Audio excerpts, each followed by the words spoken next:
the other thing being the tendency to assert power. The tendency to, because everyone is free, I would like to compete with you to show that I am better than you. So naturally a sense of competitiveness comes in. And sometimes in this democratic societies which give absolute freedom, it also means very, very strong competitive tendencies. So what happens when this certain group of people become much more, I would say, much more advanced or much more, not necessarily capable, but much more influential, a plutocratic tendency begins to take over. You know, the few wealthier sections of the society begin to influence the policy more and more.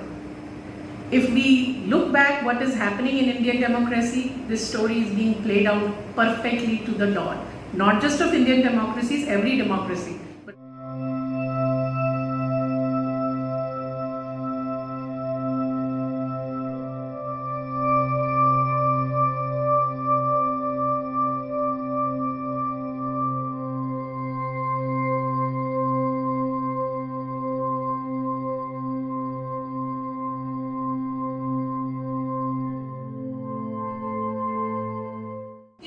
Progression, the way Sri Aurobindo continues, he also speaks about what is the deeper truth behind socialism that we must address, that we must understand, and whether collectivism or socialism can be a necessary stage in social progress.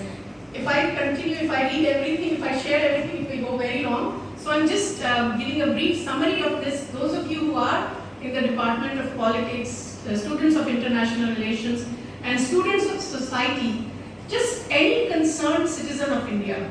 This is one aspect of Sri Aurobindo that is very, very important and often ignored. We think of Sri Aurobindo, we think of Life Divine and Savitri. Think of human cycle, think of his writings on society, think of his writings on nationalism, and you'll be surprised how much a Rishi's vision is there.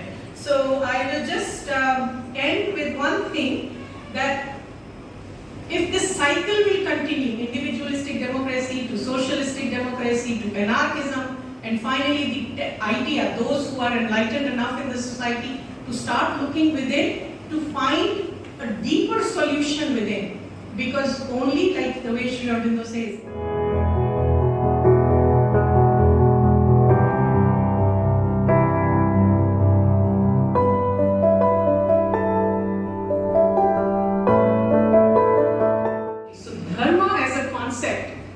can hold both rights and duties in their integral unity. Dharma is the basis of democracy which Asia must recognize. For in this lies the distinction between the soul of Asia and the soul of Europe. Through Dharma, the Asiatic evolution fulfills itself. This is her secret.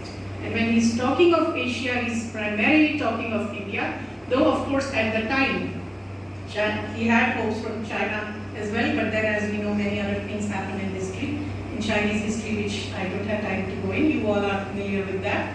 So, if true democratic ideal has to be there, it has to be on the basis of this Indian concept of dharma. Dharmic democracy has to be India's gift to the world. But before we can gift it to the world, we have to first bring it to India. So thank you.